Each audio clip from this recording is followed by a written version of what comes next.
Tatay na nga ako. A day in my vlog as a father of a 9 fish. Hi mga kapalangga, sa video na ito ay ako naman inyong samahan para mag-alaga ng mga isda. At dahil nga maraming isda si Ate Donna ay napag-isipan ko na rin na pati mag-alaga na rin kaya ako ng isda. Walang isang segundo na pagdidesisyon ay umuuna agad ako at nangingi ako ng isda kay Ate Donna. Agad nga ako bumili ng aquarium at nangingi na rin ako ng mga bato sa kung saan ako bumili ng aquarium. Hindi bato na hinuhuli ng mga pulis ha, bad yun. Hinugasan ko na nga ang aquarium at nilagyan na ni Ate Donna ng mga magiging anak ko. Yun, anak, tatay, lakas makapamilya ha. 9 pieces nga na isda ang binigay sa akin ni Ate Donna. Kaya pinangalanan ko na agad sila. Sila ay sina 1, si 2, si 3, si 4, si 5, si 6, si 7, si 8, and si 9. O diba, ang daling tandaan ng kanilang mga pangalan. Pero ang problema, hindi ko alam dyan kung sino si 1, sino si 2, sino si 6, si 7, si 5. Basta, maliliit sila na isda, pare-pareho lang din naman. O diba, pinag-isipan ko yan ng maigi.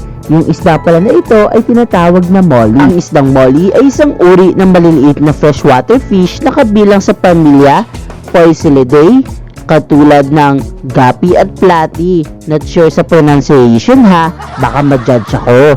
Madalas itong alaga sa aquarium dahil una, madaling alagaan.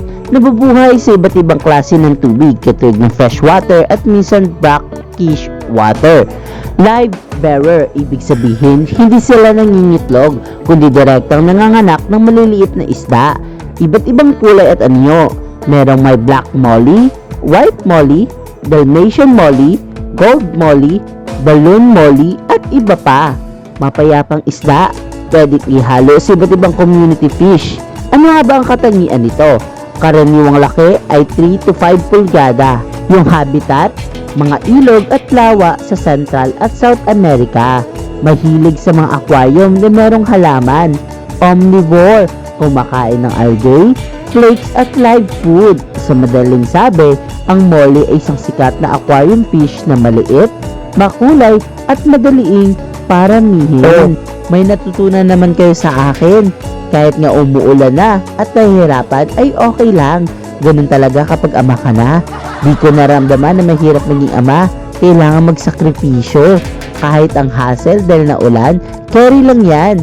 Kailangan todo ingat at baka matapon. At sa wakas, nakarating na ang safe dito sa office. At ng break time ay inayos ko na sila. Dinagdagan ko na rin ng tubig na galing mismo din sa aquarium. Nakakatawa nga tingnan, sarap sa mata, nakaka-relax. Di ko inakala talaga na abot ako sa ganitong sitwasyon, yung mag-alaga ng isda sa office. Nakakawala kaya siya ng stress. O, mga kapalangga, sa susunod kong video ay ako naman ulit yung samahan para masubaybayan ang paglaki ng mga isda. Bye-bye!